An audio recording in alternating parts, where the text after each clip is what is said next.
সিংহ মানব বলে যাকে দেশ বিদেশে জানে, নাম শুনে যার সব মানুষের জোয়ার আসে প্রাণে। সিংহ মানব বলে যাকে দেশ বিদেশে জানে, নাম শুনে যার সব মানুষের জোয়ার আসে প্রাণে। বাংলাদেশের গর্ব তিনি, বাংলাদেশি জ্ঞানী, বিশ্ব জুড়ে ছড়িয়ে দিলেন পাক কোরআনের বাণী। বাংলাদেশের গর্ব তিনি, বাংলাদেশি জ্ঞানী, বিশ্ব জুড়ে ছড়িয়ে দিলেন পাক কোরআনের বাণী। আল্লাহ তাআলার ওয়াদা দেখো দেখো আর রহমান, হাল জাযাউল ইহসানি ইল্লাল ইহসান, হাল জাযাউল ইহসানি ইল্লাল ইহসান। ধন্য মাতা ধন্য পিতা ধন্য বোনের কোল, যাদের হাতে সোনার শিশু খেয়েছিল দোল। ধন্য মাতা ধন্য পিতা ধন্য বোনের কোল, যাদের হাতে সোনার শিশু খেয়েছিল দোল। এমনি ছেলে জন্ম দিলে মায়েরা বারবার কেটে যাবে এই পৃথিবীর সকল অন্ধকার। এমনি ছেলে জন্ম দিলে মায়েরা বারবার কেটে যাবে এই পৃথিবীর সকল অন্ধকার। দিনের আলো জ্বলবে ধরায়, নামবে আলোর বান। হাল জাযাউল ইহসানি ইল্লাল ইহসান, হাল জাযাউল ইহসানি ইল্লাল ইহসান। সিংহ মানব বলে যাকে দেশ বিদেশে জানে, নাম শুনে যার সব মানুষের জোয়ার আসে প্রাণে। বাংলাদেশের গর্ব তিনি, বাংলাদেশি জ্ঞানী, বিশ্ব জুড়ে ছড়িয়ে দিলেন পাক কোরআনের বাণী। আল্লাহ তাআলার ওয়াদা দেখো দেখো আর রহমান, হাল জাযাউল। 1940 সাল, বছরখানেক আগ থেকেই ইউরোপিয়ান যুদ্ধবাজরা বিশ্বজোড়া যুদ্ধের তাণ্ডব শুরু করেছে। চারিদিকে শুধু হানাহানি, ধ্বংস ও মৃত্যুর বিভীষিকা। ইতিমধ্যেই আহত নিহত মানুষের রোনাজারি ও আর্তনাদে মর্তলোকের বাতাস ভারাক্রান্ত হয়ে উঠেছে।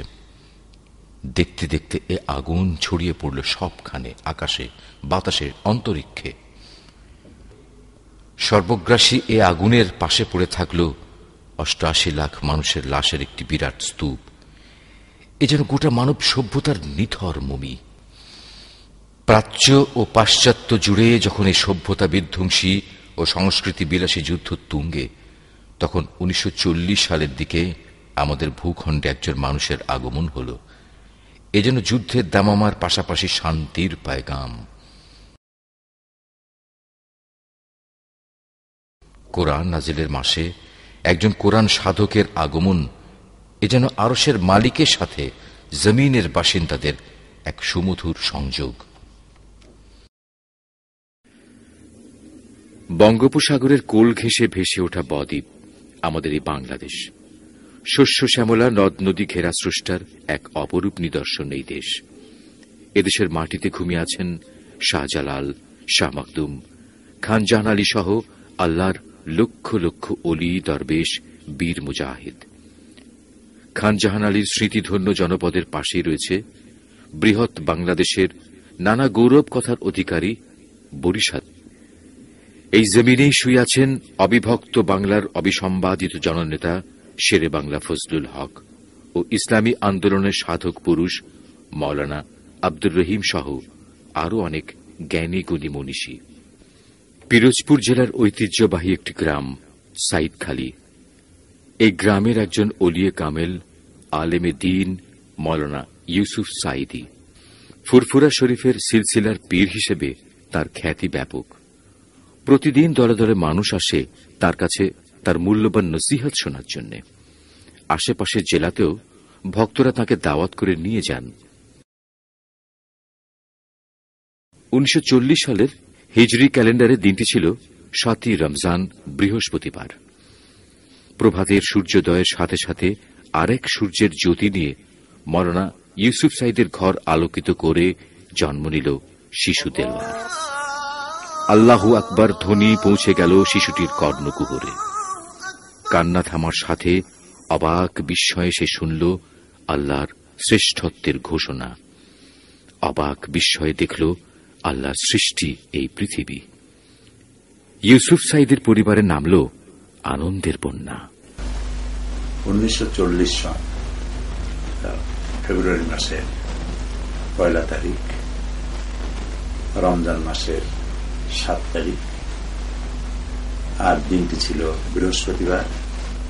এই সময় আল্লাহ তাআলা আমাকে পৃথিবীতে এনেছেন বলে আমার আব্বা আম্মা আমাকে বলেছেন। আমার জন্মের মাত্র 1 সপ্তাহের ভেতরে আমাদের বাড়িতে ইসহালের সওয়াব উপলক্ষে ফুরফুরার মেজো পীর সাহেব, যিনি হযরত মাওলানা আবু বকর সিদ্দিক রহমাতুল্লাহ আলাইহির খলিফা, তিনি আমাদের বাড়িতে তার বার্ষিক সফর উপলক্ষে তাশরীফ এনেছিলেন। প্রসঙ্গক্রমে আমার আব্বা এবং আমার চাচা দুজনই ছিলেন ফুরফুরার হযরত মাওলানা আবু বকর সিদ্দিক আল কুরাইশি রহমাতুল্লাহ আলাইহির খলিফা। আমার চাচা এবং আব্বা উভয়ের কাছে শোনা যে ওনারা আমাকে কোলে করে নিয়ে পীর সাহেবের কাছে তার কোলে তুলে দিলেন এবং নাম রাখার জন্য অনুরোধ জানালেন। তো ফুরফুরা পীর সাহেব আমাকে কোলে নিলেন এবং আমার নাম রাখলেন। এরপরে তিনি দোয়া করে চলে গেলেন।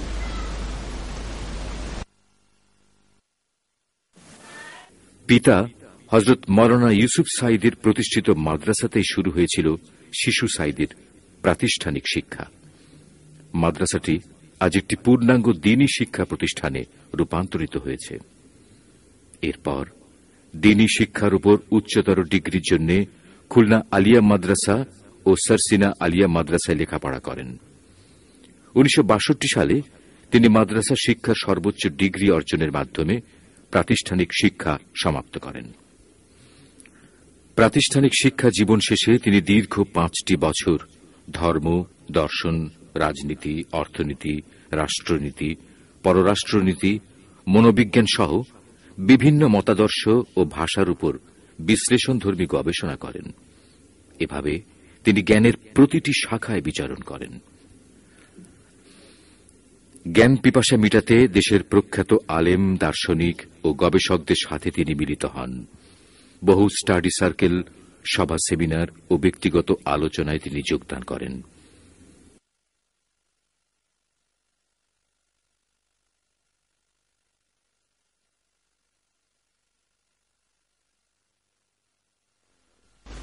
পড়াশোনা করার মতো যখন বয়স হল, তখন আমার আব্বা এবং চাচার প্রতিষ্ঠিত যে মাদ্রাসা, সেই মাদ্রাসায় আমাকে ভর্তি করানো হল। পিতার প্রতিষ্ঠিত মাদ্রাসায় পড়াশোনা শেষ করার পর আমাকে সরসিনা পাঠানো হল। আমাকে ওখানে দাহুমি ভর্তি করা হল। ছুটিতে যখন বাড়ি আসতাম লেখাপড়ার ফাঁকে ফাঁকে, তো বাড়ি আসলে পরে বাড়িতে বেশ সময় আমি থাকতে পারতাম না। আব্বা তার সফর উপলক্ষে আমাকে সাথে করে নিয়ে যেতেন এবং মাহফিলগুলোতে আমাকে দিয়ে বক্তব্য রাখাতেন। তখন আমি ছোট, তো তিনি লিখে দিতেন যে এই লিখিত বক্তব্য আজকে দিতে হবে। আমি সেটা পড়তাম এবং বক্তব্য রাখার জন্য চেষ্টা করতাম। আব্বাকে খুব ভয় পেতাম, আবার ভালোবাসতাম দারুণ। তো ওনার লিখে দেওয়া বক্তব্যগুলি চেষ্টা করতাম বলার জন্য। শরীর ঘেমে যেত, হার্টবিট বেড়ে যেত, হাঁটু কাঁপত।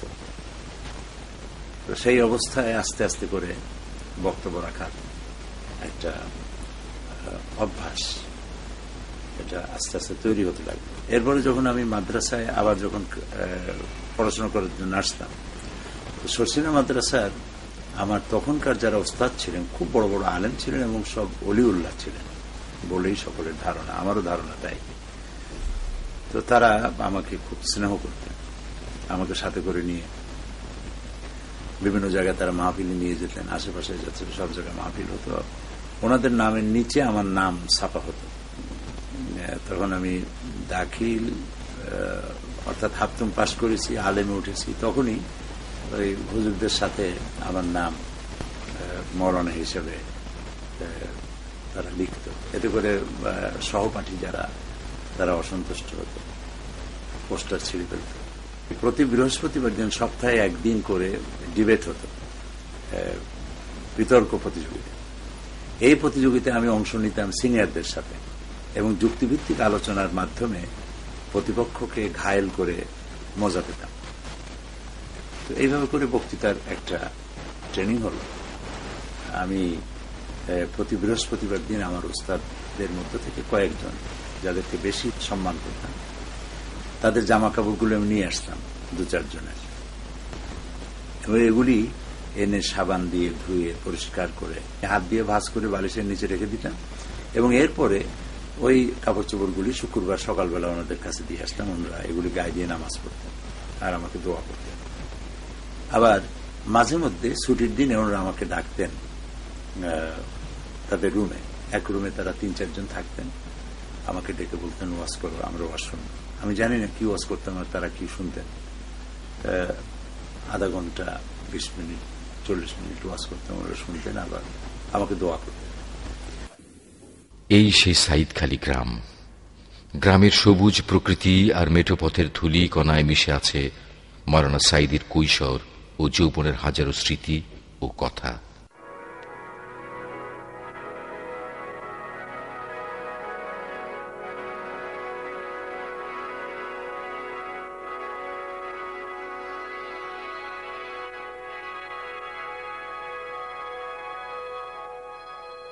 সাইদখালীর ঐতিহ্যবাহী পরিবারের প্রাণ পুরুষ হযরত মাওলানা ইউসুফ সাঈদীর বাড়ি।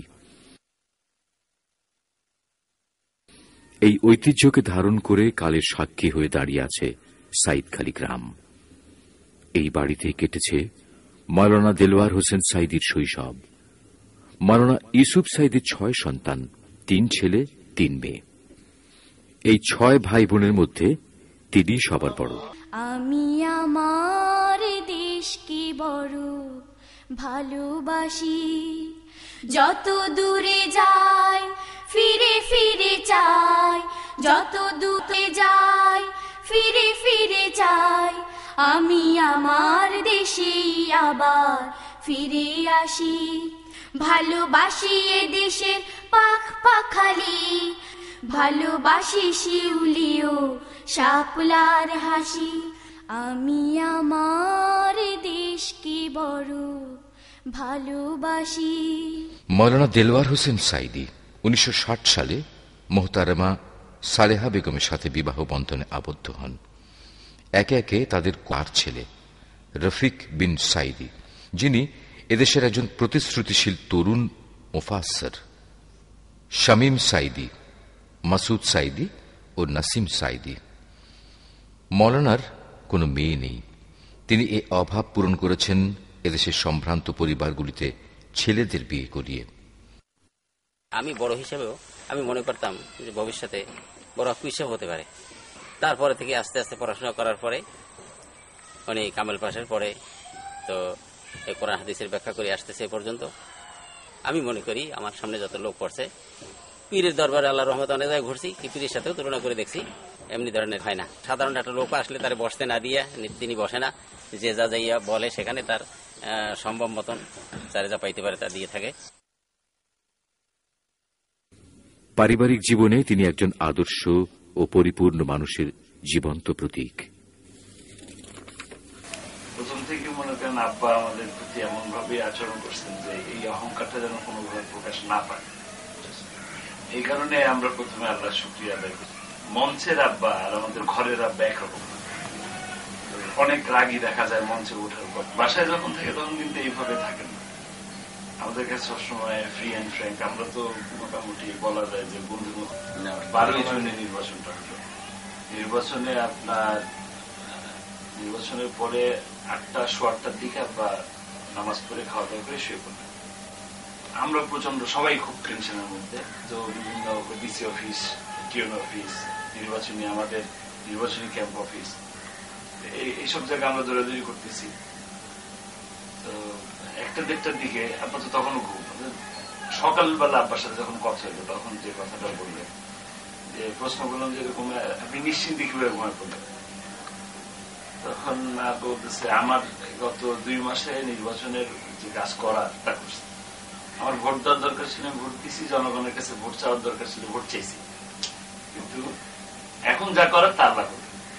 2003 সালে হাইকোর্টে পিরোজপুরের মামলার ব্যাপারে যে রায়টা হলো, যে মামলাটা দায়ের করেছিল 2001 সালে, এই রায়টা বিপক্ষে যাওয়ার পরে আমি এই সময় লন্ডনে ছিলাম। তো ঢাকা থেকে আমার এক বন্ধু মোবাইলে রেজাল্টটা জানালো তাৎক্ষণিকভাবে। তো আমি সাথে সাথে আব্বাকে আমি ফোন করলাম ব্যাপারটা জানার জন্য। আব্বার সেক্রেটারি ফোনটা ধরলেন, ধরে বললেন যে এরকম আব্বা এলজিডি চিফ ইঞ্জিনিয়ার সাহেবের সাথে কথা বলছেন। আব্বাকে যখন ফোনটা দেয়া হলো, আব্বার সাথে কথা যখন বললাম, আব্বার কথার ভিতরে সামান্য একটু আমি বিচলতা আমি পাইনি। আমি খুব তাকে ডিটারমাইন্ড দেখেছি, তার কথার ভিতরে আমি খুবই তাকে আত্মপ্রত্যয়ী পেয়েছি। 2001 সালে যে মামলাটা দায়ের করা হয়েছিল, তো এই রেজাল্টটা যখন বাতিল করলো হাইকোর্ট, আমি সাথে সাথে আব্বাকে ফোন করলাম। আব্বা তখন সচিবালয়ে ছিলেন। তো আমি কথা প্রসঙ্গে কেঁদে ফেললাম আব্বার সাথে যে আব্বা এটা কি হলো। আব্বা বললেন আমাকে, তুমি কাঁদতেছো কেন?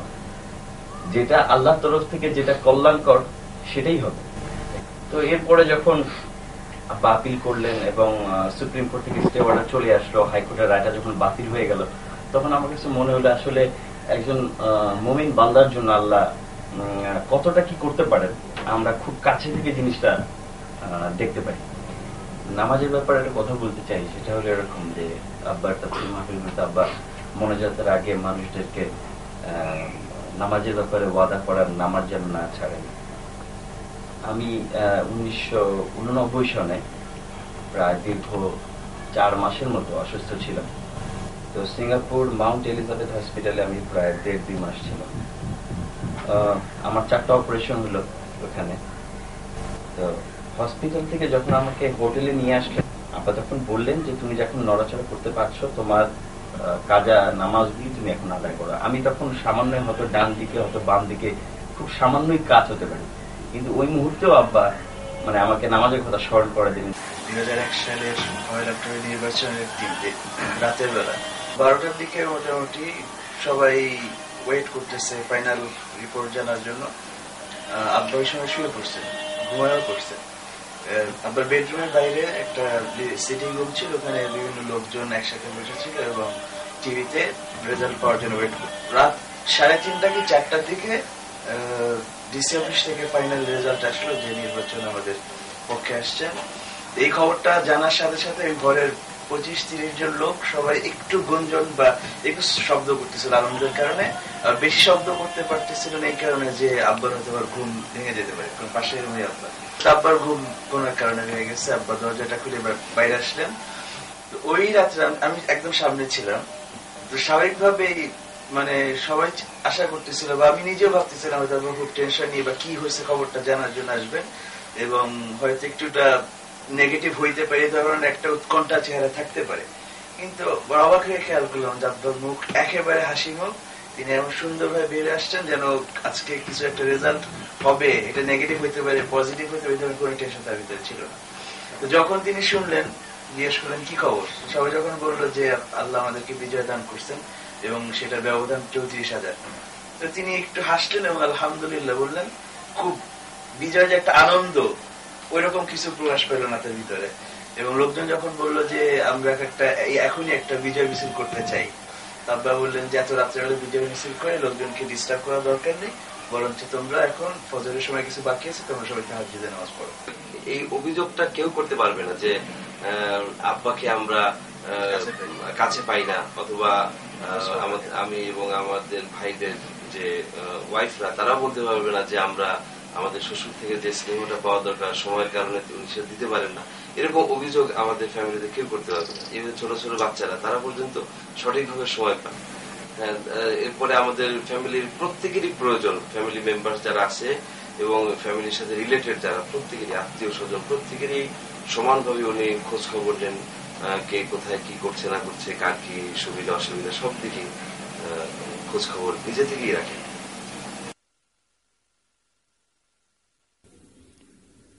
তার চলমান বিশাল কর্মময় জীবনে নিজ গ্রামের বাইরে তিনি সর্বপ্রথম বক্তৃতা করেন পিরোজপুর জেলার স্বরূপকাঠি স্কুল ময়দানে। 1967 সালে এই মনীষী তাঁর গৌরবময় কর্মজীবনে পদার্পণ করেন। 1971 সালে 16 ডিসেম্বর বিজয় দিবসের মাত্র 2 মাস 7 দিন পর 1972 সালের 22 ফেব্রুয়ারি আল্লামা সাঈদী তার নিজের জেলা পিরোজপুর সরকারি স্কুলের বিশাল ময়দানে ঐতিহাসিক সিরাত মাহফিলে বক্তব্য রাখেন। 1973 সালে রাজধানী ঢাকার ঐতিহাসিক আরমানিটোলা ময়দানে বিশাল মাহফিল অনুষ্ঠিত হয়। আল্লামা সাঈদী সেই মাহফিলে মেহমান হিসাবে বক্তব্য রাখেন। মাহফিলে মওলানার 15 মিনিট তাফসীর করার কথা থাকলেও উপস্থিত জনতার দাবির মুখে তাকে এক টানা 2.5 ঘণ্টা বক্তৃতা করতে হয়। আল্লামা দেলওয়ার হোসেন সাঈদী আল্লাহর পথে নিজের জীবনকে বিলিয়ে দিয়েছেন। পবিত্র কোরআনের ভাষায়, নিশ্চয়ই আমার নামাজ, আমার কোরবানি, আমার জীবন, আমার মৃত্যু সবকিছুই রব্বুল আলামিন আল্লাহর জন্যে। আল্লাহর এক কামেল বান্দা মওলানা দেলওয়ার হোসেন সাঈদী মহান গ্রন্থ আল কোরআনের বাণীকে বিশ্বের বনি আদমের কাছে সুন্দর, সহজ সরল ও সাবলীলভাবে পৌঁছে দেওয়ার দায়িত্বকে তিনি তার জীবনের একমাত্র কাজ হিসেবে বেছে নিয়েছেন। এই মর্দে মোমেন আল কোরআনের বাণীকে জাতীয় সংসদ ও বাংলাদেশের আনাচে কানাচে পৌঁছে দিয়ে ক্ষান্ত হননি। আল কোরআনের পবিত্র বাণী কণ্ঠে নিয়ে তিনি ঘুরছেন বিশ্বময়। ওয়াজ নসিহতের সাথে সমান তালে চলছে তার কলমও। তার সুলিখিত ও সুপাঠ্য সহজ সরল তাফসীর, তাফসীরে সাঈদী এবং অন্যান্য ইসলামিক গ্রন্থ পড়ে পথহারা মানুষ পাচ্ছে পথের দিশা। মানব জীবনের সর্বস্তরে ইসলাম প্রতিষ্ঠার মাধ্যমে ইনসাফপূর্ণ সমাজ ব্যবস্থা কায়েমের জন্য আল্লামা হযরত মাওলানা দেলওয়ার হোসেন সাঈদীর কার্যক্রম শুধু বক্তৃতা, বিবৃতি আর লেখালেখির মধ্যেই সীমাবদ্ধ নয়। ইসলামী সমাজ প্রতিষ্ঠার জন্য তিনি 1973 সালে বাংলাদেশের ইসলামী দল জামায়াতে ইসলামীতে যোগদান করেন। 1997 সাল থেকে তিনি এ দলের নির্বাহী পরিষদের সদস্য। 1975 সালের 29 জুলাই তাকে গ্রেপ্তার করা হয়। 1975 সনে 29 জুলাই তখন আমার একটা মাহফিল ছিল খুলনা হেলাতলা মসজিদের সামনে। আমি বক্তব্য শেষ করে বাসায় ফিরব। আমাকে যখন রিক্সা উঠানো হলো, সাথে সাথে আমি দেখলাম যে সাদা পোশাক পরা 5-6 জন লোক এসে রিক্সাটা ঘিরে ফেললো। তারা বলল যে DI-1 থানায় বসে আছে, খুলনা থানায়, উনি আপনার সঙ্গে একটু কথা বলতে চান, আপনি মেহরবানি করে থানায় আসেন। আমি বুঝতে পারলাম আমি গ্রেপ্তার হয়ে গেছি। তো আমাকে নিয়ে যাওয়া হলো থানায়। থানায় নিয়ে আমাকে বসতে দেওয়া হলো। ওসি সাহেব আসলেন, এসে আমাকে বসা দেখে বললেন যে উনি এখানে কেন? তো সেকেন্ড অফিসার সে বলছে যে আমি তো জানি না, এইভাবে লেখে গেল ওরা, আর বলে গেল যে ওনাকে নাকি গ্রেপ্তার করা হয়েছে। তারপরে রাত গভীর হলো, উনি অর্ডার দিলেন ওনার সেকেন্ড অফিসারকে যে আমার এই রুমের মধ্যে আমার চেয়ার টেবিল সরাও এবং আমার বাসা থেকে একটা খাট নিয়ে আসো। খাট আনা হলো, তোষক, বিছানার চাদর, মশারি ইত্যাদি এনে ওনার চেয়ার টেবিল সরায় সেখানে আমাকে শুতে দেওয়া হলো। থানায় আমাকে 3 দিন রাখা হলো।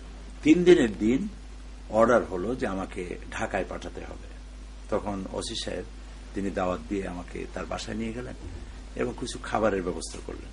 বললেন যে এই খাবারগুলি আমার বেতনের টাকার, তো আপনি নির্দ্বিধায় এগুলি খান।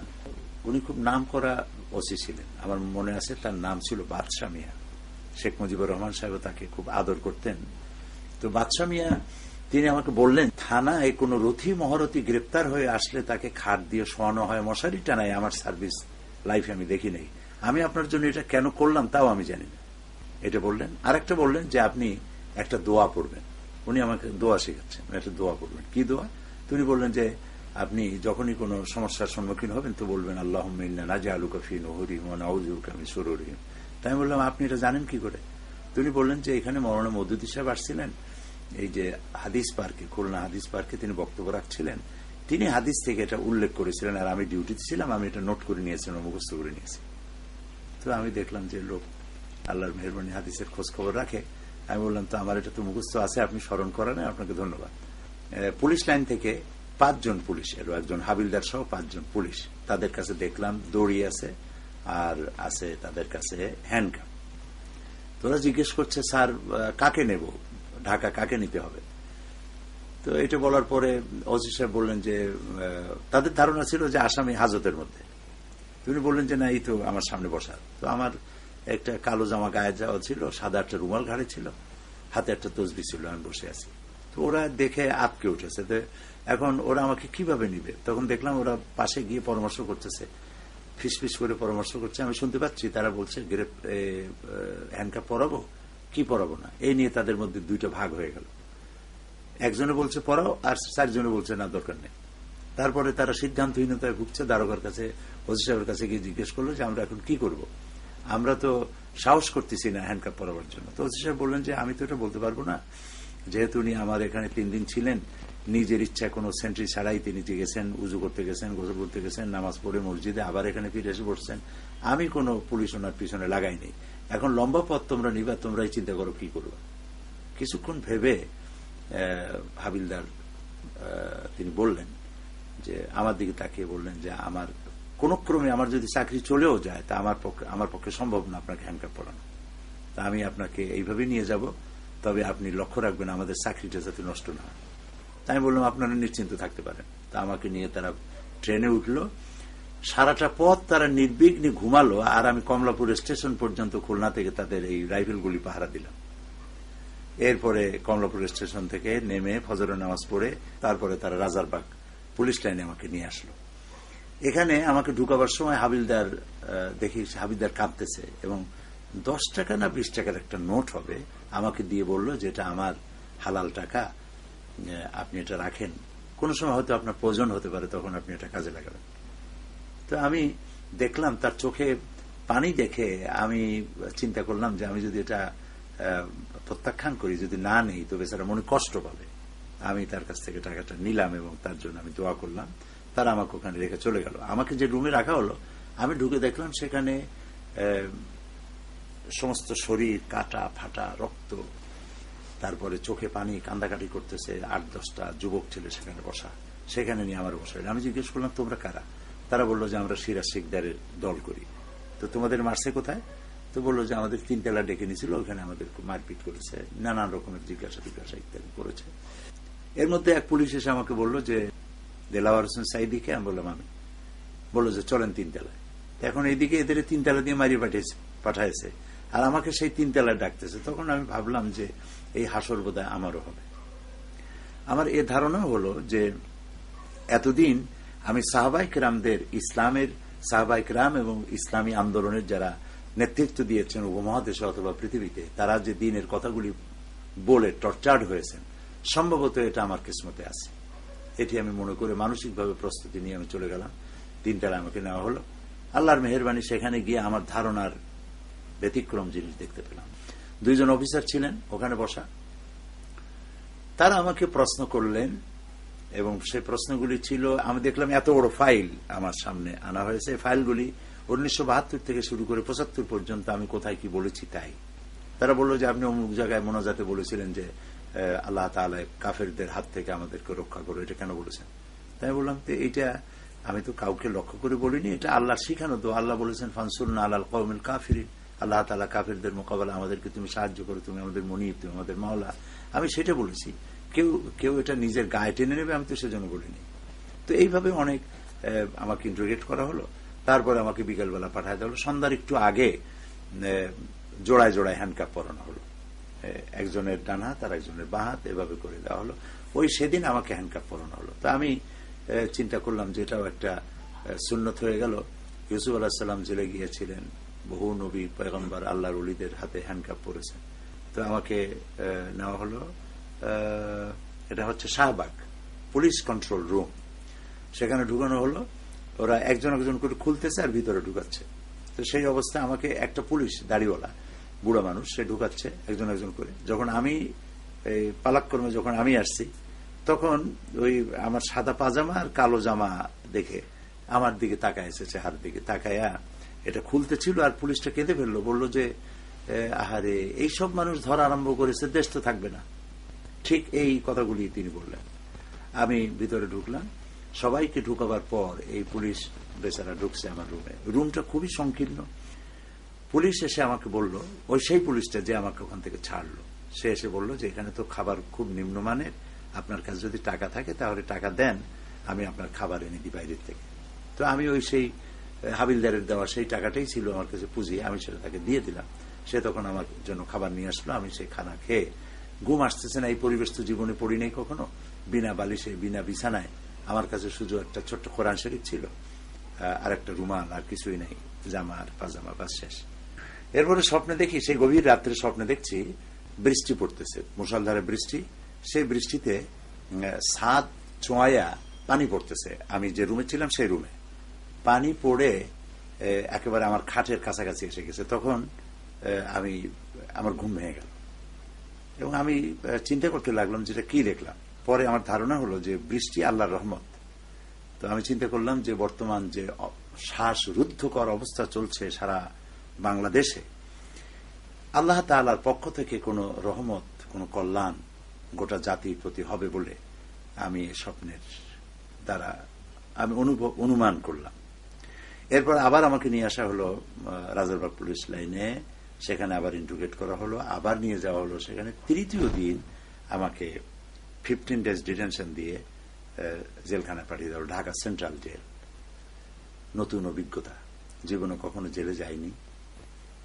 আমার চশমা, আমার কলম, আমার ঘড়ি সব গেটে রেখে দেওয়া হলো। এরপরে ঢুকানো হলো জেলখানার ভিতরে। আমি ঢুকলাম, রব্বি আদখিলনি মুদখালা সিদকিন ওয়া আখরিজনি মুখরাজা সিদকিন ওয়াজআলনি মিন লাদুনকা সুলতানান নাসীরা, এই দোয়া পড়ে ভিতরে ঢুকলাম। তো ঢুকে আমি সেখানে দেখলাম যে আমার অপেক্ষা করছে লোকেরা। তো আমাকে নিয়ে রাখা হলো ওই আসামি প্রথম নিয়ে যেখানে রাখা হয় সেখানে। তারপরে সেখানে দুইটা কম্বল আমাকে দেওয়া হলো। দুইটা কম্বলের একটা বিছায়া আর একটা মাথার তলে দিয়ে বালিশ বানিয়ে শুইতে বললো তারা। তো তাই করলাম। খাবারের সময় যখন আসলো, এশার নামাজ পড়লাম, তো সে রাতের বেলায় খাবার নিয়ে আসলো আমার জন্য, যেহেতু আমি রাতে পৌঁছেছিলাম, সম্ভবত মনে নেই এখন। তো খাবার এলো, সেই খাবারটা ছিল খুব মোটা আটা এবং দুর্গন্ধ, মাছের ঝোল, তাও দুর্গন্ধ। সকালবেলায় দেখলাম মেজর জৈনুল আবেদিন আর মৌলানা মতিন, লেবার পার্টির, ওনারা আমার জন্য নাস্তা তৈরি করে এখানে নিয়ে আসলেন এবং নাস্তার ব্যবস্থা করলেন। এরপরে জেল সুপারিনটেন্ডেন্ট আসলেন আমার কাছে, এসে তিনি বললেন যে আপনার জন্য ডিভিশনের ব্যবস্থা হয়েছে, সেখানে বিকেলে নিয়ে যাওয়া হবে, তবে এখনই আপনাকে এক জায়গায় বক্তৃতা করতে যেতে হবে। তা আমি চিন্তা করলাম যে ঢেকি স্বর্গে গেলে নাকি বারাবানে, তো আমি আসলাম, আমাকে আনা হলো জেলে, এখানে আমাকে বক্তৃতা করতে হবে। বললো যে হ্যাঁ, বক্তৃতা করতে হবে, প্রত্যেকটা এলাকা থেকে আপনাকে চাচ্ছে যে আমাদের এলাকা থেকে রাখা হোক। তো আমাকে নিয়ে যাওয়া হলো কত নম্বর ওরা খাতা বলে, তো আমার আজকে মনে নেই কত নম্বরে নিয়ে গেছিল। তো সেখানে গেলাম, যে দেখি যে হল ভর্তি সমস্ত আসামিরা। তারা আমাকে ওরা বলল যে এরা হচ্ছে চোর, ডাকাত ইত্যাদি নানান পদের অপরাধে, সামাজিক অপরাধে অপরাধী।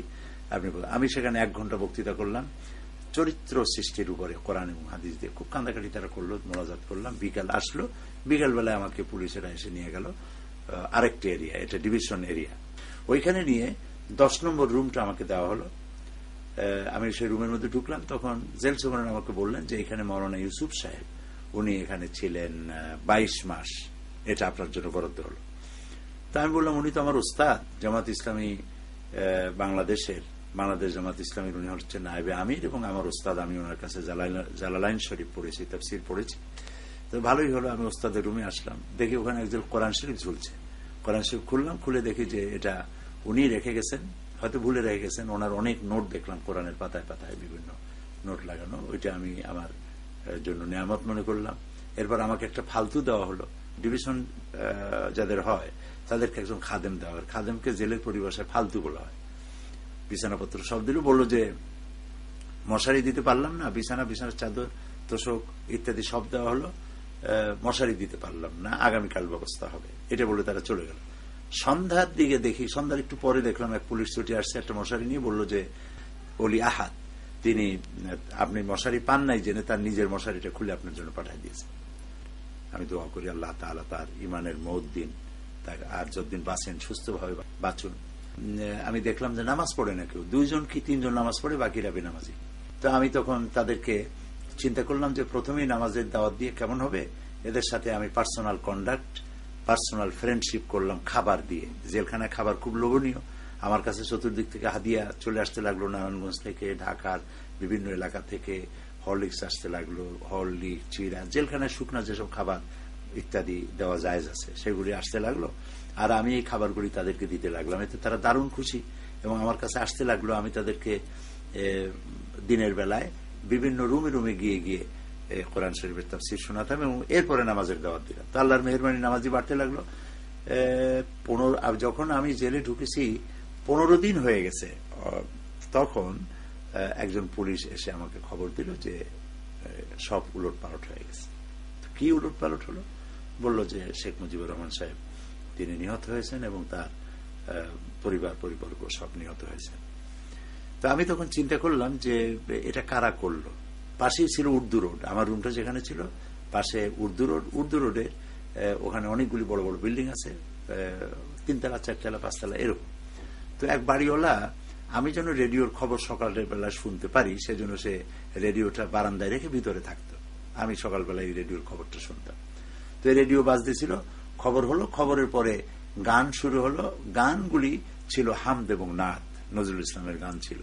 তো আমি তখন চিন্তা করলাম যে এই যারা করেছে এই অভ্যুত্থান যে হলো, কু যে হলো, এটা নিঃসন্দেহে অন্তত রাশিয়ার পক্ষ থেকে নয়, রাইটিস্ট গ্রুপ থেকেই হয়েছে বলে আমার কাছে মনে হলো। তো এরপরে আমাকে জেল থেকে রেহা করা হলো, আমার 15 দিন শেষ হলো, আমাকে বের করে দিলে। জেলের গেটে চলে গেলাম এদের কাছ থেকে বিদায় নিয়ে। গেট থেকে বলা হলো যে গভর্নমেন্ট এখনো সিদ্ধান্ত নিতে পারে নাই আপনার ব্যাপারে কি হবে, যেহেতু 15 দিনের মেয়াদ ছিল, সেই মেয়াদে বের করা হয়েছিল, এখন আবার আপনাকে ওই গ্রেপ্তারি পরোয়ানা আছে, আপনার ভিতরে থাকুন, কয়েকদিনের মধ্যে আপনি বেরিয়ে যেতে পারবেন। আবার বিসমিল্লাহ করে ঢুকলাম এবং জেলখানায় আমি যে দাওয়াতি কাজ করতেছিলাম সেই দাওয়াতি কাজ করতে থাকলাম। তারপরে আমার মনে হয় গ্রেপ্তার হওয়া থেকে নিয়ে বেরোনোর দিন পর্যন্ত আমার 1 সেল্লা হয়ে গেল। এরপরে যেদিন আমি বেরোই তখন DIG prison, IG prison, DIG prison এবং জেল সুপারিনটেন্ডেন্ট সহ জেলের অফিসার বৃন্দ তারা সবাই আসলেন এবং আমাকে দোয়া করতে বললেন। আমি দোয়া করলাম এবং তারা বললেন যে আপনি আমাদের এখানে ছিলেন, আমরা তো এখানে তো সেবা করা যায়, আমরা চেষ্টা করেছি, তারপরও ভুল ত্রুটি হলে মাফ করে দিবেন, আর আমরা তো আপনাকে এখানে সম্মান দেবার মতো কিছুই নেই। তো আমাদের হাতে একটি ব্যবস্থা আছে যে সম্মানিত ব্যক্তিদের জন্য আমরা জেলের বড় ফটকটাকে খুলে দেই, আর এমনি যাতায়াত করতে হয় নিচের ওই ছোট্ট ফটক দিয়ে। তো আপনার অনারে আপনাকে সম্মান জানাই আমরা জেলের বড় ফটকটা খুলে দিচ্ছি, আপনি আমাদের জন্য দোয়া করবেন। 1978 সালে খুলনা মেল চুয়াডাঙ্গায় ভয়াবহ ট্রেন দুর্ঘটনায় কবলিত হয়, কিন্তু অলৌকিকভাবে আল্লামা সাঈদী অক্ষত থাকেন। ইসলামী অর্থনীতি প্রতিষ্ঠার আন্দোলনেও তিনি একজন অগ্রসেনানী। তিনি ইসলামী ব্যাংকের শরিয়াহ কাউন্সিল সহ বিভিন্ন ইসলামিক আর্থিক প্রতিষ্ঠানের সাথে জড়িত। তিনি খুলনায় প্রতিষ্ঠা করেছেন সিদ্দিকিয়া কামেল মাদ্রাসা সহ বেশ কিছু দ্বীনী ও সামাজিক প্রতিষ্ঠান। মনে যদি নাই কিছু থাকে, অহরহ ডাকো আল্লাহকে।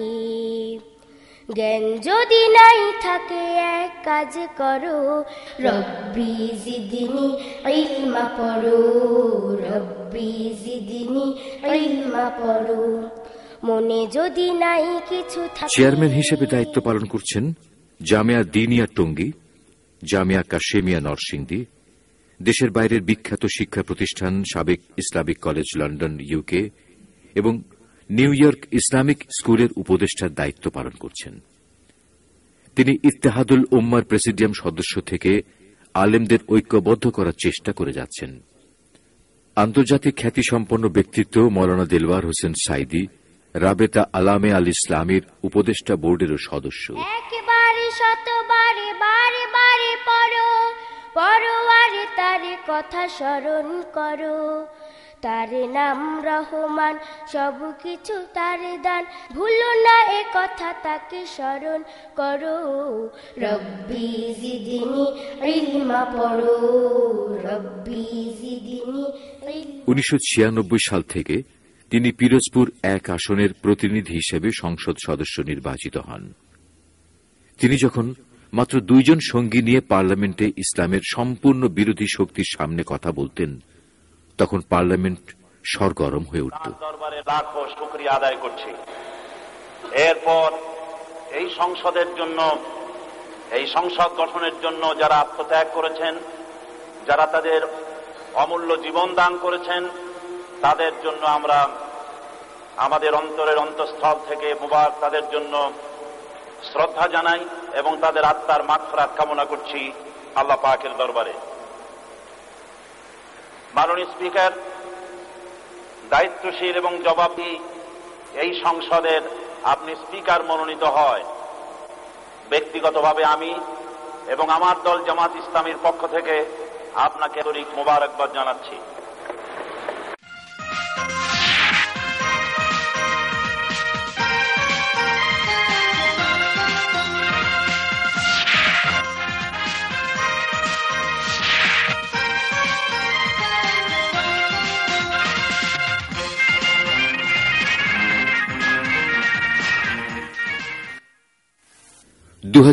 সালের 1 অক্টোবরে নির্বাচনে বিজয়ী হয়ে 8ম সংসদে তিনি জামায়াতের সংসদীয় দলের ডেপুটি লিডারের দায়িত্ব পালন করছেন।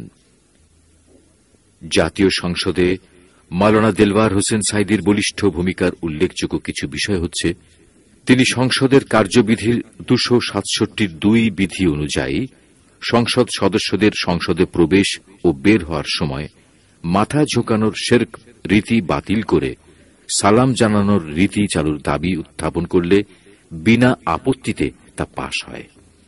আমি যখন পার্লামেন্টে প্রথম দেখেছিলাম মানুষ মাথা নিচু করছে পাইকারি দরে, আমার ঈমান বরদাস্ত করে নাই।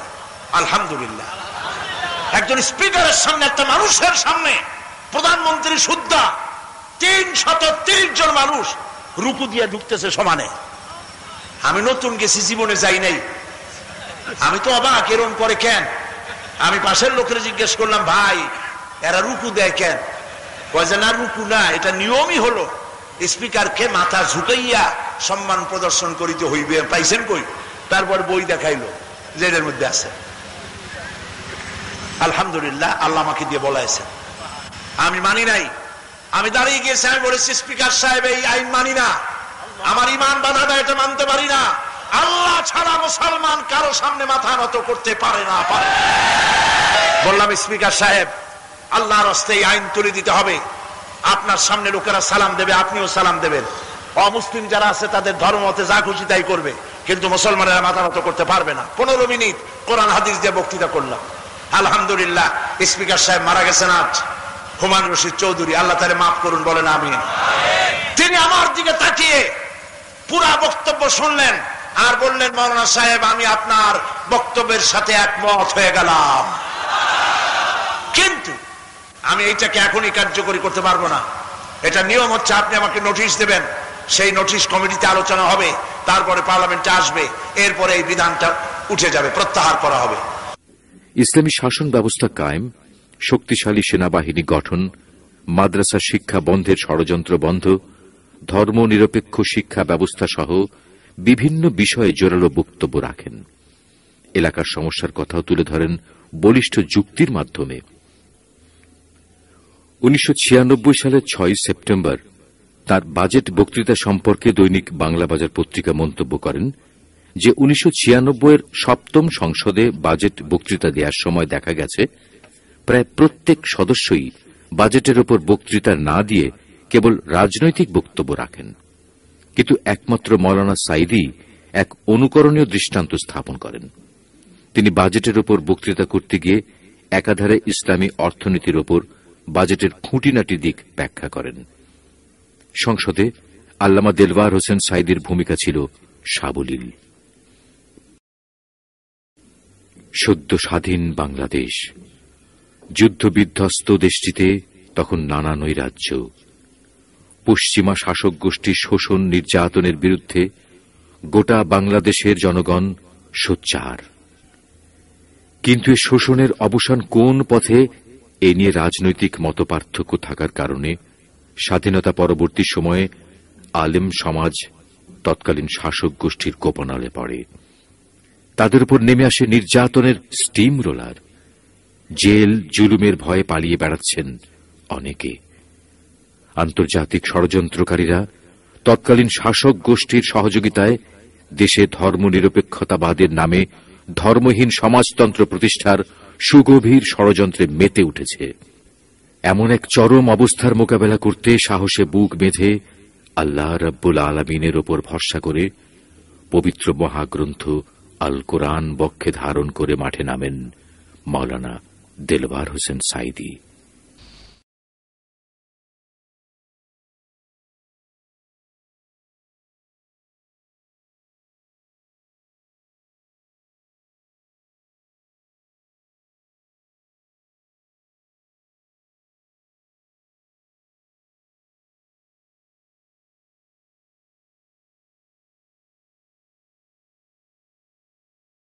একথা বলা মোটেই অত্যুক্তি হবে না যে 1972 সন থেকে আল্লামা সাঈদীর তাফসীর মাহফিলের পথ ধরে এদেশে স্বাধীনতা পরবর্তী ইসলামী আন্দোলনের প্রকাশ্য সূচনা হয়।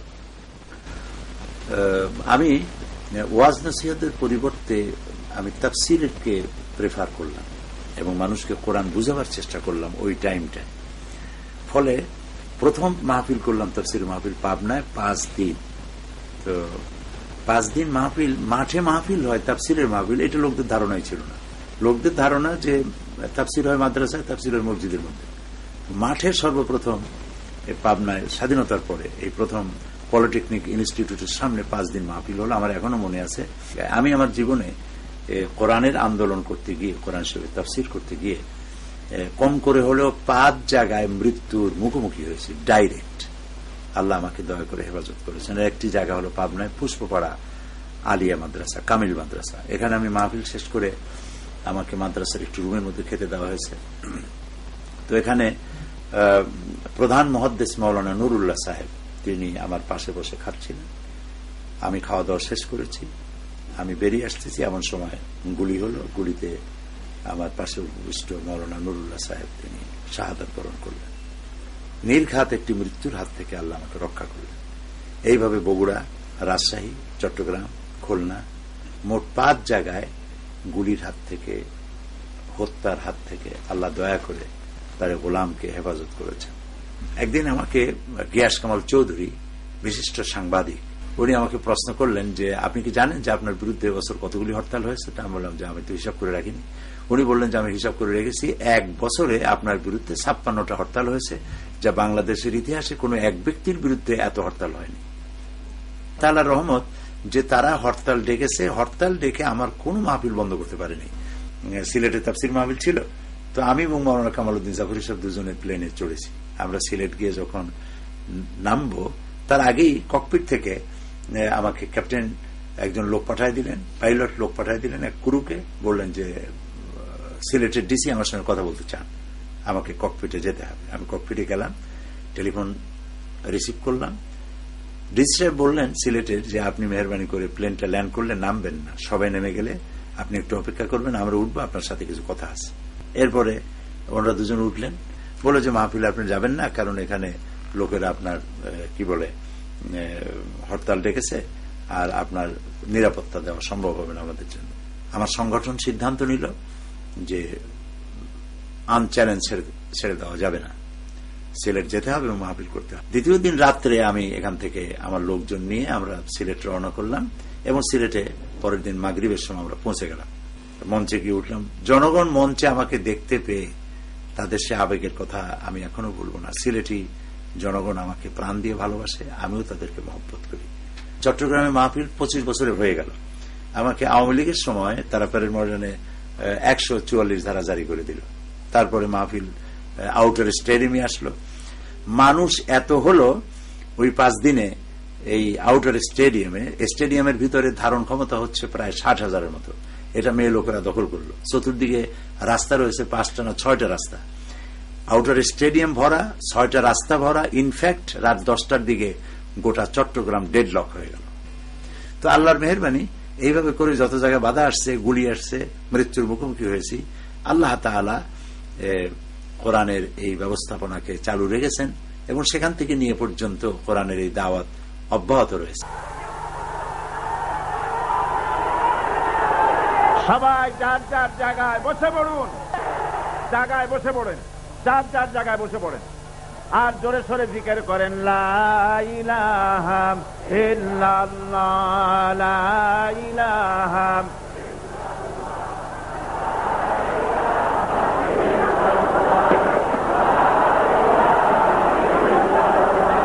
লা ইলাহা ইল্লাল্লাহ।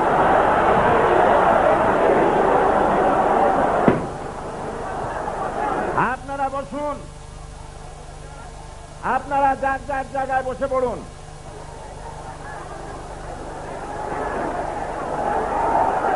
ভারতের তলবি বাহক বাংলাদেশের দুশ্মনেরা এবং ভারতের গোলামেরা এই কাজ করতেছে।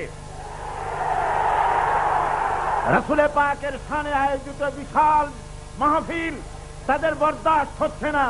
সুতরাং গোলাগুলি করে 2-1টা গুলি ছুড়ে এত বড় বিশাল জনসমুদ্রকে স্তব্ধ করা যাবে না। তারা বাজি ফুটাচ্ছে, আপনারা বসেন, তারা হ্যান্ডবোম ফুটাচ্ছে। পুলিশ যদি নীরব দর্শকের ভূমিকা পালন করে তাহলে আমরা বুঝতে বাধ্য হব বর্তমান সরকারও ভারতের গোলাম হয়ে গিয়েছে। তারা বাজি পোড়াক, আপনারা বসুন।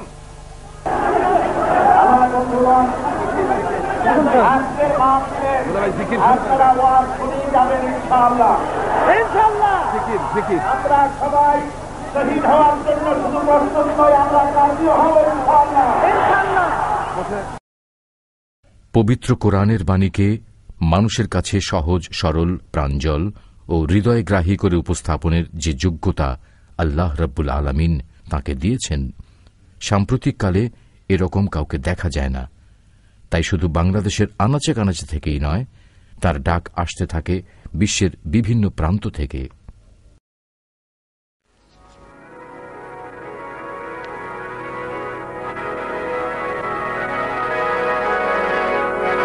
বিদেশের মাটিতে Allama Delwar Hossain Sayeedi Pakistan, Malaysia, Singapore, Australia, Japan, দক্ষিণ কোরিয়া, সৌদি আরব, কুয়েত, কাতার,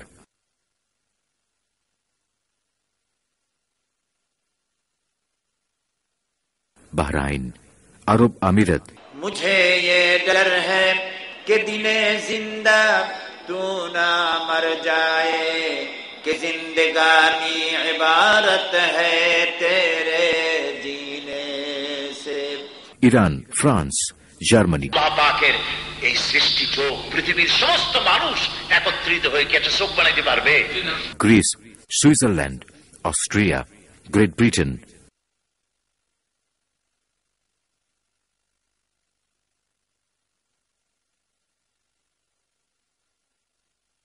কানাডা সহ আমেরিকার 22টি স্টেট এবং অন্তত অর্ধশত দেশে তিনি আমন্ত্রিত হয়েছেন।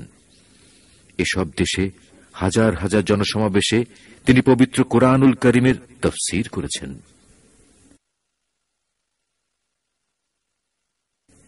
দেশ বিদেশের বিভিন্ন বিশ্ববিদ্যালয়ের সভা সেমিনারেও আল্লামা দেলওয়ার হোসেন সাঈদী তরুণ সমাজের মাঝে ইসলামের প্রকৃত শিক্ষা পৌঁছে তাদের উজ্জীবিত করার জন্য বক্তব্য রাখেন। এ পর্যন্ত তিনি যেসব বিশ্ববিদ্যালয়ে বক্তব্য রেখেছেন তার মধ্যে রয়েছে ঢাকা, চট্টগ্রাম ও রাজশাহী বিশ্ববিদ্যালয়। দেশের বাইরের বিশ্ববিদ্যালয়গুলোর মধ্যে রয়েছে Oxford, Cambridge, Harvard, Oklahoma, Houston, Pennsylvania বিশ্ববিদ্যালয়, ইন্টারন্যাশনাল ইসলামিক বিশ্ববিদ্যালয় ও এগ্রিকালচার বিশ্ববিদ্যালয়, মালয়েশিয়া। কিশোররা আগামী দিনের কর্ণধার। তাদের মাঝেই লুকিয়ে আছে ভবিষ্যৎ পৃথিবীর কারিগররা। আগামী প্রজন্মের এই কারিগরদের প্রতি রয়েছে মাওলানা সাঈদীর বিশেষ দরদ। তাদের আয়োজিত অসংখ্য সমাবেশে তিনি বক্তৃতা করেন। শিক্ষিত মা ছাড়া শিক্ষিত দেশ গড়া সম্ভব নয়। এই জন্যই আল কোরআন ও হাদিসে নারী পুরুষ উভয়ের শিক্ষার উপরই সমান গুরুত্ব দেওয়া হয়েছে। এই গুরুত্ব উপলব্ধি করেই তিনি তাদের জন্য আয়োজিত অসংখ্য মহিলা মাহফিলে তাদের বিভিন্ন প্রশ্নের জবাব দেন। আল্লামা হযরত মাওলানা দেলওয়ার হোসেন সাঈদী 1986 সালে এবং 2000 সালে সৌদি আরবের রাজকীয় মেহমান হিসেবে হজ ব্রত পালন করেছেন। তিনি 1982 সালে ইমাম খোমেনির আমন্ত্রিত অতিথি হিসেবে ইরান ইসলামী বিপ্লবের প্রথম প্রতিষ্ঠা বার্ষিকীতে যোগদান করেন। 1991 সালে কুয়েত ইরাক যুদ্ধের মীমাংসা বৈঠকে আমন্ত্রিত মেহমান হিসেবে তিনি যোগদান করেন। 2000 সালের 8 ডিসেম্বর দুবাই সরকারের আমন্ত্রিত মেহমান হিসেবে তিনি দুবাই সফর করেন। এই সফরকালে তিনি দুবাই ন্যাশনাল ঈদ গ্রাউন্ডের বিশাল সমাবেশে 2 ঘণ্টা বক্তব্য রাখেন। 50,000-এরও বেশি শ্রোতা এই বক্তব্য শোনেন। দুবাই টেলিভিশন তার এই মাহফিলটি সরাসরি সম্প্রচার করে। 1978 সালে সর্বপ্রথম বার্মিংহামে এক আন্তর্জাতিক সিরাতুন নবী সাল্লাল্লাহু আলাইহি ওয়াসাল্লাম মাহফিলে আমন্ত্রিত প্রধান অতিথি হিসেবে তিনি ব্রিটেন সফর করেন। আল্লামা দেলওয়ার হোসেন সাঈদীর তাফসীর শুনে প্রতি বছর অসংখ্য অমুসলিম ইসলাম কবুল করেন। আশহাদু আল্লা ইলাহা ইল্লাল্লাহু ওয়াহদাহু লা শারীকা লাহু ওয়া আশহাদু আন্না মুহাম্মাদান আবদুহু ওয়া রাসূলুহু। বর্ণাঢ্য জীবনের অধিকারী মাওলানা দেলওয়ার হোসেন সাঈদীর জীবন লক্ষ কোটি মানুষের ভালোবাসায় ধন্য।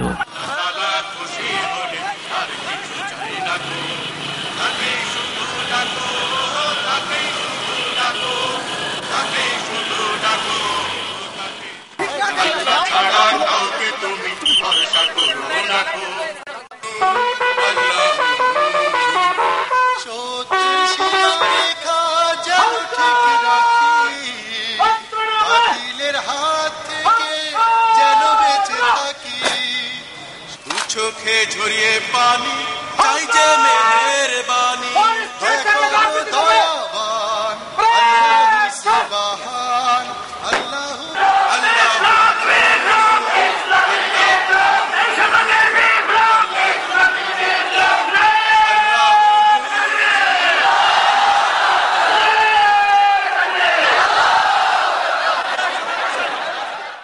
দেশে বিদেশে তিনি সংবর্ধিত হয়েছেন, পেয়েছেন অসংখ্য সম্মান।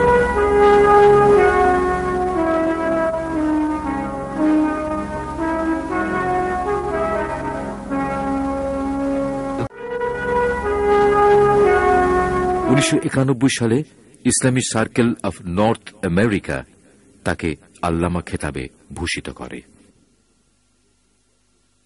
1993 সালে নিউ ইয়র্কে অনুষ্ঠিত আমেরিকান মুসলিম ডে প্যারেড কর্তৃপক্ষের পক্ষ থেকে তাকে গ্র্যান্ড মার্শাল পদক দেওয়া হয়। এই নদী এই সাগর তোমার, এই জমিন এই পাহাড় তোমার, এই নদী আল্লাহু।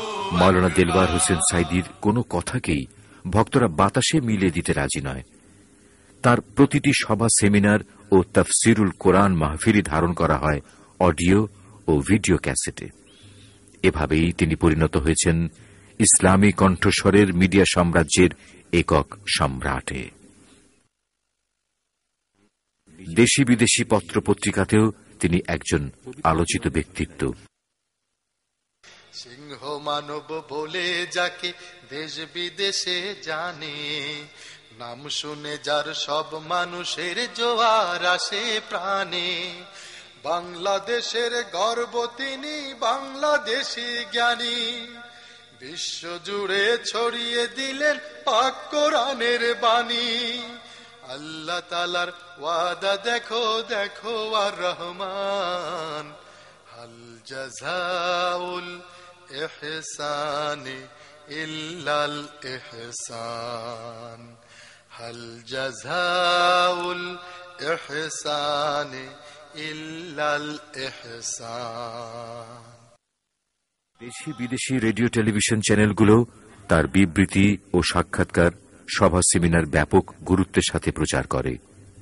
এর মধ্যে উল্লেখ করার মতো ঘটনা হল কাতার রেডিও ও টেলিভিশন চ্যানেল একাধারে 3 মাস তার তাফসির সম্প্রচার করেছে। গ্রিসের 10টি টেলিভিশন চ্যানেল আলেকজান্ডার স্টেডিয়াম থেকে তার তাফসির সরাসরি সম্প্রচার করেছে। দুবাই টেলিভিশন চ্যানেলও সরাসরি তার তাফসির সম্প্রচার করে। বিশ্বের বিভিন্ন দেশে তিনি সাক্ষাৎকার দিয়েছেন। এগুলোর মধ্যে রয়েছে voice of America, CNN, Tehran radio এবং টেলিভিশন, নিউ ইয়র্ক রেডিও এবং টেলিভিশন, লন্ডনের সানরাইজ রেডিও এবং Bangla TV Muslim community radio তার সাক্ষাৎকার প্রচার করেছে।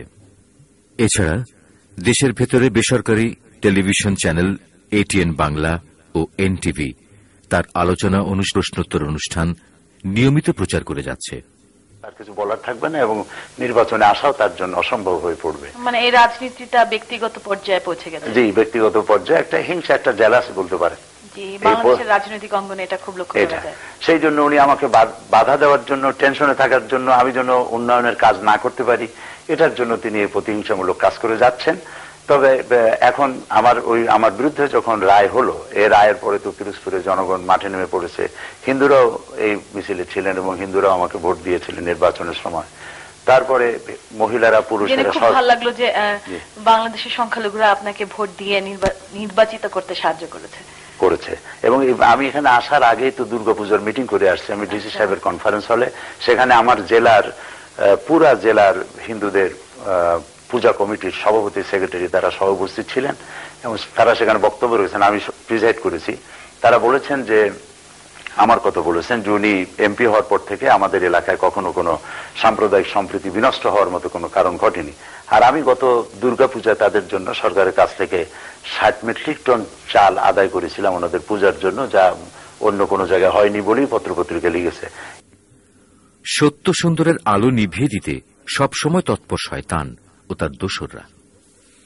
আল্লাহর মনোনীত নবী রসুলদেরকেও এসব ষড়যন্ত্র মোকাবেলা করে পথ চলতে হয়েছে।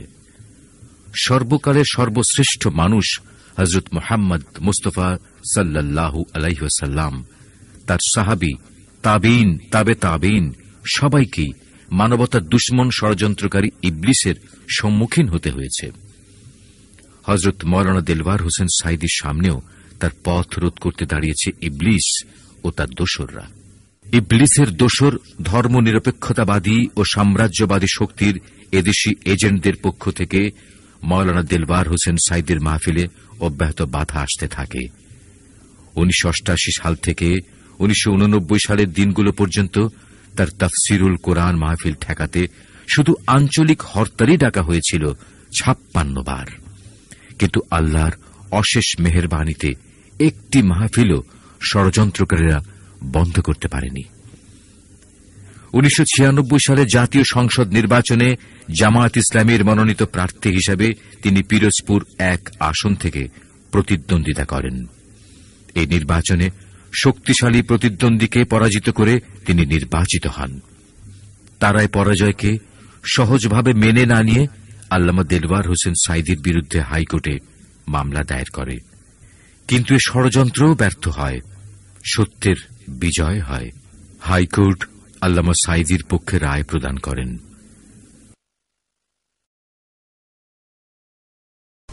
আল্লাহর আইন প্রতিষ্ঠার ক্ষেত্রে সন্ত্রাস এবং বোমাবাজির কোনো সুযোগ নাই, বিন্দু মাত্র অনুমতিও নাই। কারণ ইসলাম অর্থই শান্তি, সকলেই জানেন। যদি জিজ্ঞেস করা ইসলাম মানে কি, বলবেন শান্তি। তো যে ইসলামের ভিতরে যেখানে এত শান্তির কথা, সেখানে সন্ত্রাসের তো কোনো জায়গাই নেই। বরং আল্লাহ তাআলা কোরআন শরীফে বলেছেন, ওয়ালা তাসাউ ফিল আরদি মুফসিদিন, তোমরা পৃথিবীতে সন্ত্রাসীদের কাতারভুক্ত হইও না। না সৃষ্টি করা, বিপর্যয় সৃষ্টি করা, সন্ত্রাস সৃষ্টি করা, এটা হত্যার চাইতেও বড় অপরাধ। আল্লাহ তাআলা আরো বলছেন, ওমান ইয়াকতুল মুমিনান মুতাআম্মিদান ফাজাযাহু জাহান্নামা খালিদান ফিহা আবাদান, কেউ যদি কোনো মুমিন হত্যা করে, মুসলমান হত্যা করে, তাহলে তার জায়গা হবে জাহান্নাম, চিরকাল তাকে জাহান্নামে থাকতে হবে। এখন যারা আত্মহত্যা করছে, এই আত্মহত্যাকারীদের ব্যাপারে আল্লাহ কি বলছেন শুনুন। আল্লাহ তাআলা বলছেন, ওয়ালা তাকতুলু আনফুসাকুম ইন্নাল্লাহা কানা বিকুম রাহিমা। আল্লাহ তাআলা বলছেন তোমরা আত্মহত্যা করো না, আল্লাহ নিষেধ করেছেন। যে ব্যক্তি আত্মহত্যা করবে তার জানাজা পড়া জায়েজ নাই, তার জানাজা হবে না। আত্মহত্যা করা মহাপাপ এবং সে জাহান্নামে যাবে। রাসূলুল্লাহ বলেছেন বিদায় হজে আজকের কোন দিন? সাহাবীরা বলেছেন আজকে ইয়াউমে আরাফা, আজকে হজের দিন। রাসূলুল্লাহ জিজ্ঞেস করছেন আজকে কোন মাস? তারা বলল আজকে জিলহজ মাস। রাসূলুল্লাহ বললেন ওই যে বাইতুল্লাহ, আল্লাহর ঘর, এটা কোন ঘর? তারা বলল এটা আল্লাহর ঘর। রাসূলুল্লাহ বললেন দেখো আজকের দিন, আরাফাতের দিন, হজের দিন যেমন পবিত্র, আজকের জিলহজ মাস যেমন পবিত্র, আল্লাহর ঘরটা বাইতুল্লাহ শরীফ যেমন পবিত্র, তোমাদের একের রক্ত আর একজনের জন্য এইরকম পবিত্র। আল্লাহ বলছেন যারা সন্ত্রাস সৃষ্টি করে, মানুষ হত্যা করে, তাদেরকে হত্যা করো, তাদেরকে শুলে চড়াও, তাদের হাত পাও কেটে দাও, অথবা তাদেরকে দেশ থেকে বহিষ্কার করে দাও। এটি কোরআনের আইন। সুতরাং প্রয়োজনে পার্লামেন্টে আইন পাশ করতে হবে। দেশের শীর্ষস্থানীয় ইসলামী চিন্তাবিদ, রাজনীতিক, অধ্যাপক, গবেষক ও চিন্তাবিদরা আল্লামা দেলওয়ার হোসেন সাঈদীকে শুধুমাত্র একজন ওয়াইজ হিসাবেই মনে করেন না, তারা মনে করেন তিনি দেশ ও জাতির দুর্দিনের কাণ্ডারী।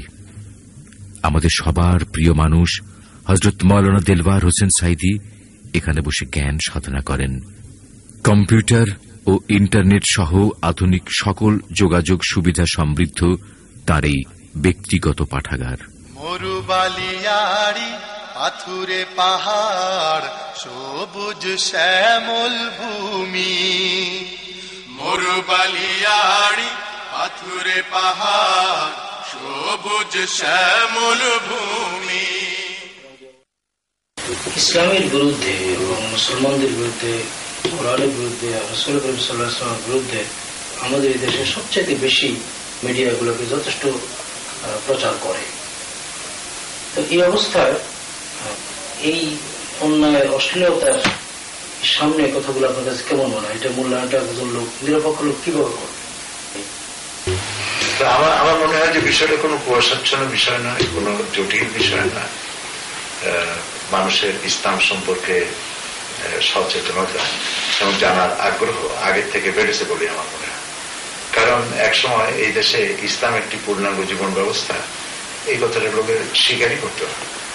কিন্তু এখন দেখা যাচ্ছে রাষ্ট্রপ্রধান থেকে শুরু করে সরকার প্রধান, মন্ত্রী পরিষদের সদস্যবৃন্দ থেকে শুরু করে প্রায় সর্বত্র এই কথাটি উচ্চারিত হচ্ছে। কলেজে, স্কুলে, ইউনিভার্সিটিতে, শিক্ষাঙ্গনে, কোর্ট কাছারিতে, পার্লামেন্টে, সর্বত্র ইসলাম যে একটি code of complete code of life, এই বিষয়টি এখন মানুষের মুখে মুখে।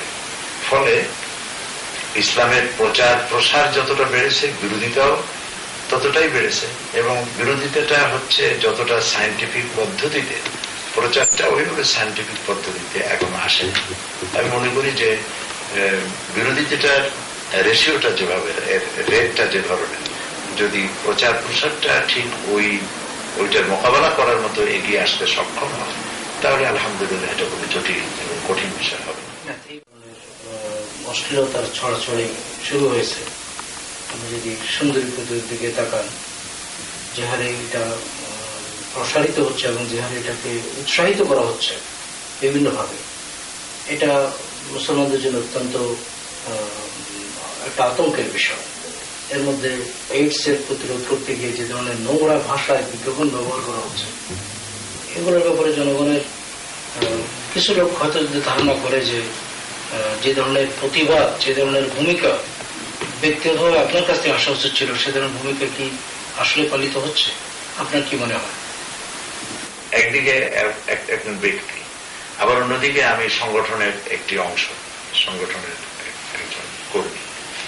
সে হিসেবে আমি ব্যক্তি হিসেবে আল্লাহ তাআলা দয়া করে আমাকে যে ময়দান দিয়েছেন, যে পরিচিতি আল্লাহ তাআলা দয়া করে দিয়েছেন, সেই পরিচিতি এবং জনগণের মধ্যে, জনগণের দিলের মধ্যে আল্লাহ যে মহব্বত পয়দা করেছেন, তাতে করে যে জনগোষ্ঠী আমার সামনে আসে, সেই জনগোষ্ঠীর সামনে আমি কথা বলে থাকি এবং পত্রপত্রিকায় বিবৃতি দিয়ে থাকি। সুন্দরী প্রতিযোগিতার কথা আপনি বলেছেন, এটি একটি, আমি এটাকে একটা নোংরা সুন্দরী প্রতিযোগিতা, জেনাকে উৎসাহিত করে, অশ্লীলতাকে উৎসাহিত করে, এটি ইসলামী দৃষ্টিতে সম্পূর্ণ হারাম। আমি একথাও বলি যে যে সমস্ত বিচারকরা এগুলি করেন, তারা কি তার নিজের মেয়েকে সুন্দরী প্রতিযোগিতায় দিয়ে এই সব অঙ্গ প্রত্যঙ্গ তারা কি মাপচুপ করতে পারবে? না নিজের বোনের পারবে, না নিজের স্ত্রীর পারবে। সুতরাং লাম্পট্য প্রবৃত্তিকে চরিতার্থ করার জন্যই কাজগুলি অনেকে করে থাকে এবং মেয়েরা এগুলির শিকার হয়, বুঝতে পারে না, তাদের বয়স কম থাকে এবং নিজেকে পত্রপত্রিকায় দেখতে পাবে, এই জন্য কেউ উৎসাহিত হইতে আসতে পারে উৎসাহী হয়ে। কিন্তু কোনো মা বাপের এগুলি এ ব্যাপারে উৎসাহিত, প্যারেন্টসদের উৎসাহিত করা উচিত নয়। এসব ব্যাপারে অতীতেও যেমন কথা বলেছি, এখনো তেমন কথা বলি। তবে জনগণ যদি আমাদের কাছে আশা করে যে একদিনেই আমরা এই সুন্দরী প্রতিযোগিতা বন্ধ করে দিতে পারবো, এবং আপনি যে কথা বলেছেন কি বলে এইডস এর ব্যাপারে, এইডস একটা মরণ ব্যাধি সারা পৃথিবীতে ছড়িয়ে পড়েছে। তো এইডস এর ব্যাপারে আমাদের দেশেও ভাববার মতো সময় এসেছে, তবে খুব একটা দুর্ভাবনা করার মতো সময় এখনো আসে। আমি একটু আগেই আমার পার্লামেন্টে একটা বৈঠক ছিল, সেখানে এইডস এর ব্যাপারে কথা হচ্ছিল। তা আমি সেখানে বলেছি যে ইসলাম বলেছে জেনা করো না, ইসলাম তো কোরআন তো বলে না, কোরআন বলেছে নিকটবর্তী হো না। তো এখন জেনার নিকটবর্তী হতে হলে কতগুলি রুট আছে, সেই রুটগুলি হচ্ছে নারীর সৌন্দর্য প্রদর্শন সবচেয়ে বড়। এরপর আছে সেখানে অশ্লীলতার প্রচার, সেখানে আছে পর্নোগ্রাফি, সেখানে আছে ব্লু ফিল্ম ইত্যাদি, অশ্লীল ছায়াছবি, অশ্লীল পত্রপত্রিকা, এগুলি যদি বন্ধ করা যায় তাহলে জেনার প্রতি উৎসাহ মানুষ কম এমনি কমে যাবে। যেখানে জেনা করা কঠিন হয় সেখানে বিবাহ সহজ হয়, যেখানে বিবাহ কঠিন হয় সেখানে জেনা করা সহজ হয়ে যায়। এই জন্য ইসলাম বিবাহকে সহজ করেছে, জেনাকে কঠিন করেছে এবং মৃত্যুদণ্ড দেওয়া হয়েছে জেনার শাস্তি। তো সেই জন্য এখন মরণ ব্যাধি এইডস কে বন্ধ করার জন্য আমি জানি না কারা এই বিল বোর্ড গুলি লাগাইছে, সারা দেশে যারা করেছে আমি অত্যন্ত ঘৃণা করি তাদের এই চিন্তা। যখন আপনি কোথাও দেখেন যে লক্ষ লক্ষ লোক আপনার একটা মুখের কথা শোনার জন্য অপেক্ষা করছে, আপনার ক্যাসেট, আপনার ভিডিও ক্যাসেট হাজার হাজার লাখ লাখ মানুষ সারা পৃথিবীতে শোনার জন্য ব্যস্ত হয়, আপনার ফিলিংটা কেমন হয় যখন আপনি শোনেন? আপনার কাছে কেমন লাগে? যে প্রশ্নটি আপনি করেছেন জনপ্রিয়তা, আমি খুব বিনয়ের সাথে বলতে চাই যে এই জনপ্রিয়তার পেছনে আমার কোনো ক্যারিশমা নাই, আমার কোনো কৃতিত্ব নেই। আমি আল্লাহ তাআলার আমি জানি আমি কে। ঢোলে যখন বাড়ি দেওয়া হয় আওয়াজটা অনেক দূরে চলে যায়, মনে করা যেতে পারে যে এর মধ্যে নিশ্চয়ই কিছু আছে, তাহলে আওয়াজটা এত দূরে যায় কি। কেউ যদি পর্দা ফেরে ভিতরে দেখতে চায় তাহলে দেখবে যে ভেতরটা সুন্দর। তো আমি সেই রকম আমি নিজেকে অত্যন্ত হাকির ফকির এবং নগণ্য মনে করি। আমি কখনোই মনে করি না মানুষের ঢল যখন তাফসীর মাহফিলে নামে, সিরাত মাহফিলে নামে, তখন আমি কখনো মনে করি না যে এই লোকগুলি আমাকে দেখতে এসেছে বা আমার কারণে এসেছে। আমি আল্লাহ সাক্ষী, আমি যখনই মানুষের এই ঢল দেখি এবং মানুষের ভালোবাসা, উষ্ণ ভালোবাসা যখন আমি অনুভব করি, আমি তখন মনে করি যে এই লোকেরা এসেছে কোরআন শোনার জন্য, কোরআনকে বোঝার জন্য। মানুষেরা কোরআন, এবং আমি বহু জায়গায় এই কথা বলেছি, আমার ক্যাসেটে এই কথাগুলি আছে যে আমি শপথ করেও বলেছি যে এই যে মানুষের ঢল, এই লক্ষ লক্ষ জন উপচে পড়া ঢেউ যে আশ্রয় পড়েছে তাফসীরের মাহফিলে, আল্লাহর কসম এটা সাইদির কোন কেরামতি নয় বা সাইদির জন্য এটা আসে নাই, এটা অবশ্যই এটি আল্লাহ পাকের কোরআনের মুজিজা। সুতরাং এই মানুষ দেখে আমার নিজের মধ্যে কোনো, আমি আল্লাহর কাছে বিনীতভাবে সেজদায় অবনত হই, আমার মধ্যে কোনো অহংকার সৃষ্টি হয় না এবং আমার মধ্যে কোনো রিয়া, কোনো গৌরব সৃষ্টি হয় না। আমি আল্লাহর কাছে পানা চাই সব ব্যাপারে, যে কোনোভাবেই যেন আমার মধ্যে কোনো অহংকার এবং কোনো রিয়া যেন আমার মধ্যে কাজ না করে, অতীতও করতে পারে না, ভবিষ্যতেও না হয়, সেজন্য আল্লাহর কাছে আশ্রয় চাই, শয়তান থেকে আল্লাহর কাছে আশ্রয় চাই, পানা চাই। আমি সবসময় আমার বিবেককে, আমার মনকে বুঝাই। আজকের এই সমাবেশ, এই যে লোকজন যা কিছু আসতেছে, যা বিশাল বিশাল সমাবেশ হচ্ছে, এগুলি সব কোরআন কারীমের মুজিজা, আল্লাহ তাআলার অনুগ্রহ। আল্লাহ দয়া করে এই মানব গোষ্ঠীকে, এই মানব জনগণকে, মহিলাদেরকে, পুরুষদেরকে, সর্বস্তরের হিন্দু, মুসলমান, খ্রিস্টান, বৌদ্ধ সব যে আসতেছে, মহিলারা আসছেন, শিশু আসতেছে, জাতি, ধর্ম, দল, মত নির্বিশেষে লোকেরা আসতেছে, এটার একমাত্র প্রশংসা পাওয়ার যোগ্য আল্লাহ রাব্বুল আলামিন, এবং উপকরণ হচ্ছে, এর ওসিলা হচ্ছে কোরআন কারীম। আমি মনে করি যেহেতু কোরআন কারীমের কথা বলি, তাই কোরআন শুনতেই লোকেরা আসে। আসসালামু আলাইকুম।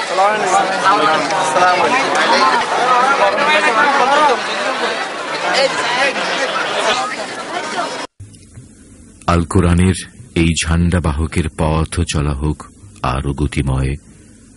আল কোরআনের আলোক ছটায় ভরে উঠুক এ পৃথিবী, সকল জুলুম শোষণের মানবতা পাক মুক্তি, এই প্রত্যাশা ব্যক্ত করে সকল দর্শকের প্রতি রইল আন্তরিক মোবারকবাদ।